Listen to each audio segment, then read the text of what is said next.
श्रीराम. सर्व श्रोत्यांना प्रेमपूर्वक नमस्कार. श्रोते हो, आपण स्वामी विद्यानंद यांच्या भावार्थ रामायण संक्षिप्त या ग्रंथाच्या आधारे निर्माण झालेला मला भावलेले भावार्थ रामायण अर्थात आत्मपरायण हा ग्रंथ आपण पाहत आहोत. आज सुंदरकांडातील अध्याय 15वा, इंद्रजिताचा मारुतीकडून अपमान. ओम श्रीराम. हनुमंतांनी अखयाला मारल्यामुळे रावण खूपच दुःखित होतो व स्वतःच युद्धास जाण्यास तयार होतो. तेवढ्यात इंद्रजित तिथे येतो व रावणास विनंती करतो की मला युद्धास जाण्याची परवानगी द्या.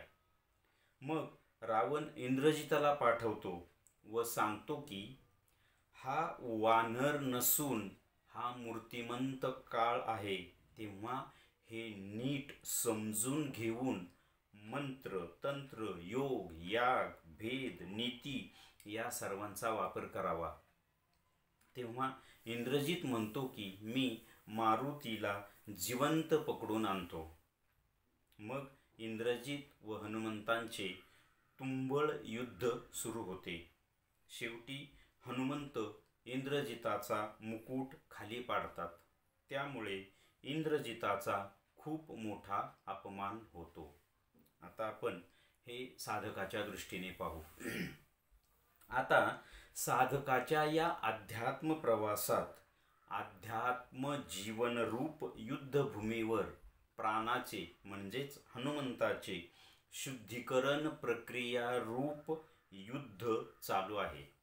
प्राणाने ज्याचा क्षय होणार नाही अशा अक्षत असलेल्या अशुद्ध शक्तीचा क्षय केल्यामुळे साधकाचा अशुद्ध अहंकार म्हणजेच रावण आता दुःखित होतो.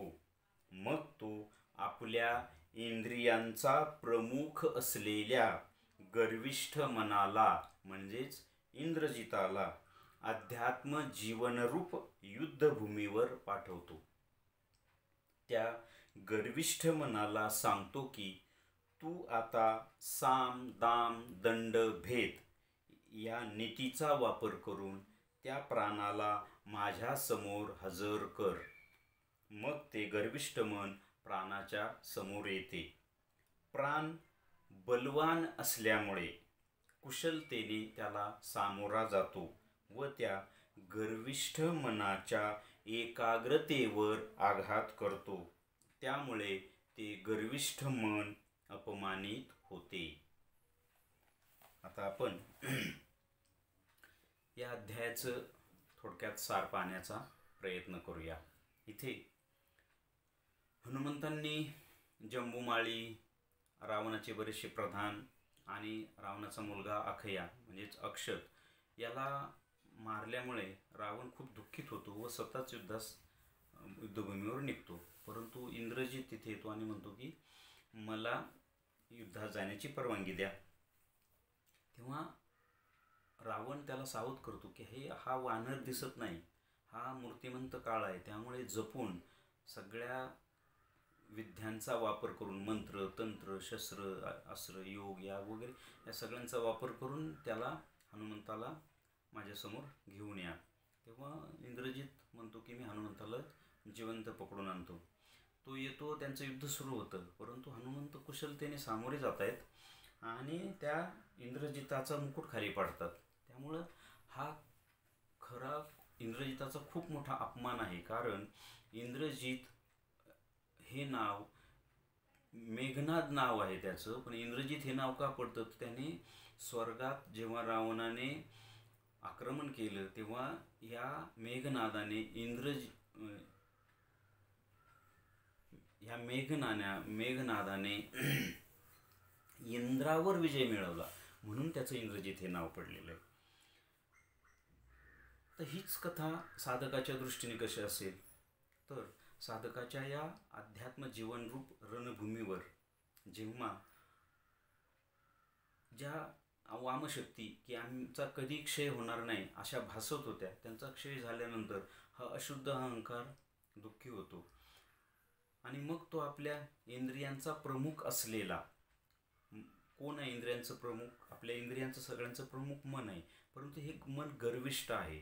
त्या गर्विष्ठ मनाला तो पाठवतो व सांगतो की सगळ्यांनी तिचा वापर करून त्या प्राणाला माझ्यासमोर हजर कर. तर तो प्राण आपल्या सद्गुरूंच्या कृपेने, आपल्या परमशांतीच्या आशीर्वादाने आणि सोहम साधनेने बलवान व शुद्धातिशुद्ध झालेला असतो. त्यामुळे तो कुशलतेने त्या गर्विष्ठ मनाला सामोरं जातो. उलट तो गर्विष्ठ मनाच्या एकाग्रतेवरच हल्ला करतो. त्यामुळे तो गर्विष्ठ मनाचा एक प्रकारे खूप मोठा अवमान होतो. म्हणजे इथे गर्विष्ठपणाने अध्यात्म प्रवास करता येत नाही किंवा गर्विष्ठपणाने अध्यात्मावर विजय मिळवता येत नाही किंवा गर्विष्ठपणाने जे कोणी अध्यात्म करतात ना, जे साधक असतात, संत असतात, यांच्यावर मात करता येत नाही किंवा यांच्यावर विजय मिळवता येत नाही किंवा यांना आपल्या अंडर किंवा आपल्या प्रभावाखाली ठेवता येत नाही गर्विष्ठ मनाने. त्याकरता शुद्धातिशुद्धच व्हावं लागतं. याकरता एक आपण छोटीशी अशी एक कथा पाहू. अकबर राजा आणि त्याच काळामध्ये संत तुलसीदास होऊन गेलेले आहेत. संत तुलसीदासांची ख्याती सगळीकडे जेव्हा पसरते, त्यांची प्रसिद्धी होते, तेव्हा ती प्रसिद्धी अकबराच्या कानावर जाते. तेव्हा अकबरांच्या मनात असं वाटतं की अशा या व्यक्तीला आपण भेटलं पाहिजे, असं काय आहे याच्यामध्ये, असं पाहिलं पाहिजे.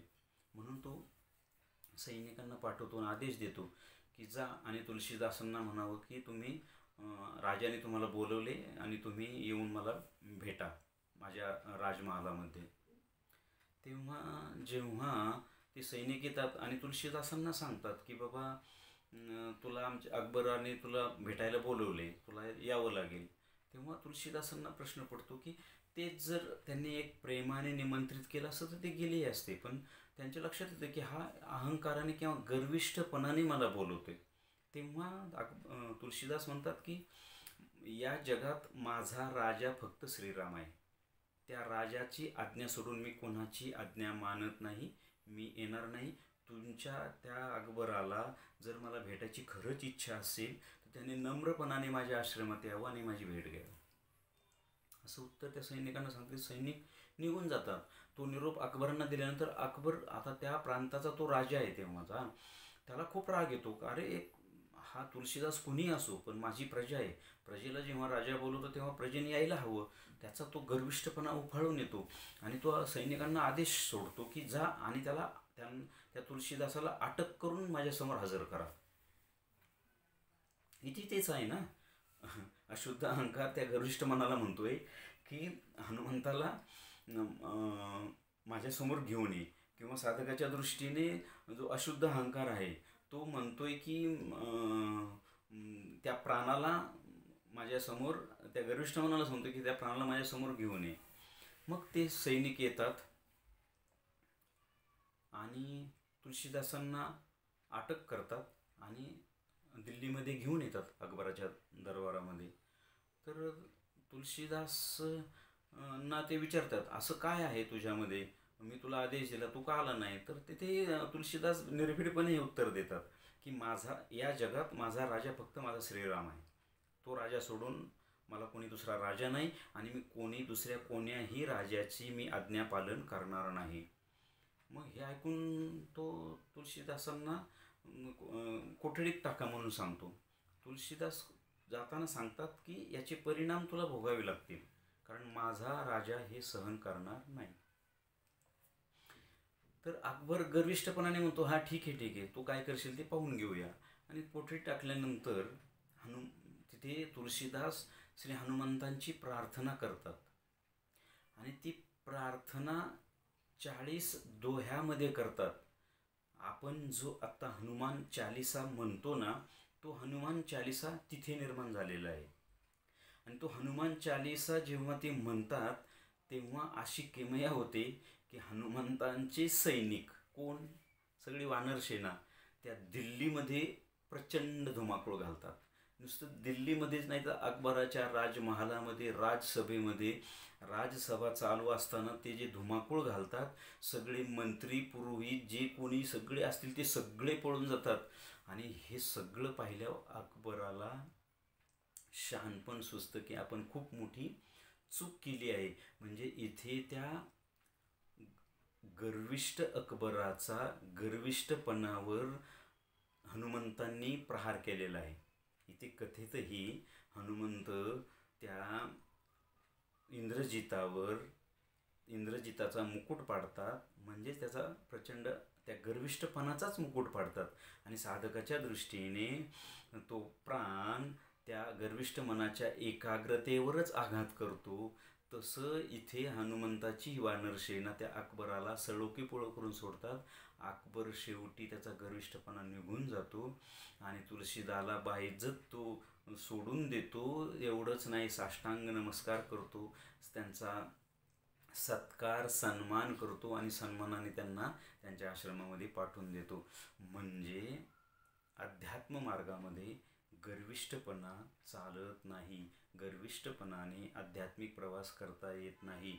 गर्विष्ठपणाने ईश्वर प्राप्ती होऊ शकत नाही. आणि जर कुणी अशा या संतांना अशा शुद्धतेला आपल्या गर्विष्ठपणाने आव्हान देत असेल तर त्याचं काय होतं ते या तुलसीदास आणि अकबराची कथा, आपल्या रामायणामध्ये हनुमंत आणि इंद्रजिताची कथा आणि साधकाच्या दृष्टीने प्राण आणि गर्विष्ठ मनाची कथा हे आपल्याला शिकवते. श्रीरामार्पणमस्तु. हरि ओम तत्सत. ब्रह्मार्पणमस्तु.